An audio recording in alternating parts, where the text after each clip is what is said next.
And people ask me this kind of stuff all the time. Like, what do I do? How do I sleep better? How do I stop stressing? And usually I find that people are not serious, meaning they want an answer, but they don't want to do the work. Right. Yeah.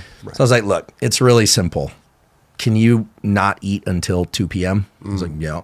I'm not hungry in the morning. I'm like, great, drink coffee, drink water, and in the morning, get up and just either run or get on some exercise bike and just pedal like someone's chasing you with a syringe full of poison. Right in the morning after when you wake up. No, I have questions about this Early because day. I'm the opposite, right? I find it hard for me to gain weight and stuff like that. So please continue, though. I got this question after. Yeah. So, I mean, the reason I felt any sense of agency in giving this information is, I've done a bunch of different things in neuroscience related to vision and neuroplasticity and stress, but I've done some work and continue to do some work with special operations and some of these groups that are interested in how you use biology to improve human performance over long periods of time. Okay. So, basketball players, military, these kinds of things. And so there's a pretty straightforward formula where when you've been asleep all night, your fuel reserves, like you've got fuel in your fat. You guys don't have any of that, but you got fuel in your fat, you've got fuel in your muscles that can be burned, and you got fuel in your liver. It's called glycogen. And when you wake up early, all of that is as low as it's going to be because you haven't been eating anything. Got you. And so if you exercise then, your body starts dropping into your body fat stores quicker. So what I was trying to give Mike was a tool that would allow him to see some results really quickly. Oh. So I said, look, do it fasted, and then continue to hydrate, and then eat your first meal in the afternoon. And I said, and also, do you like drinking? And he was like, I don't know. I drink mostly because it kind of sets me straight up here. And I was like, well, we can talk about the stuff to kind of set your head level. I mean, he wasn't spun out. He just obviously was medicating with alcohol. Sure. And not in a severe way because he's fully functional. He's an amazing photographer. He has 2 kids. And so I want to be clear about what we're talking about here. Yeah. I didn't detect anything dysfunctional about him. He was just reporting to me that he wanted some assistance. Right. So I said, would you be willing to drop the drinking or pare it back? Yeah. And he said, sure. So, okay. So explain that.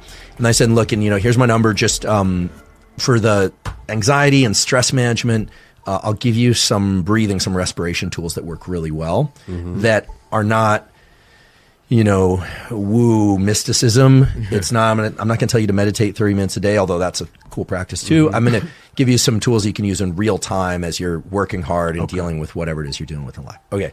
So that ends, the conversation ends, and Greg Hunt was there too. I knew from growing up. Yeah.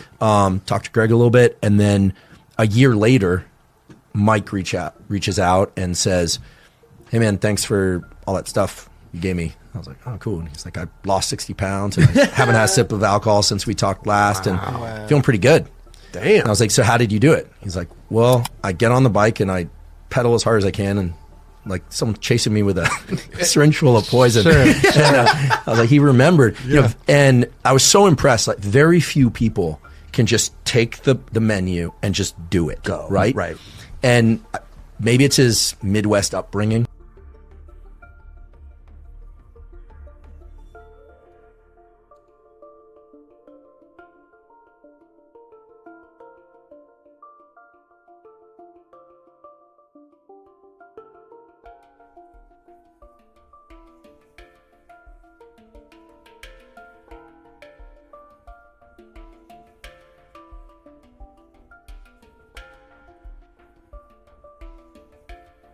But some people also, I feel like, reach that point in their life where they're like, it's time. This is whether it's smoking or drinking, like you can't quit smoking unless you're mentally prepared to, right? It's like there's that switch. Look, I always say the beauty of being young is that neuroplasticity, your nervous system's ability to change in response to experience, to learn things, is at its absolute peak.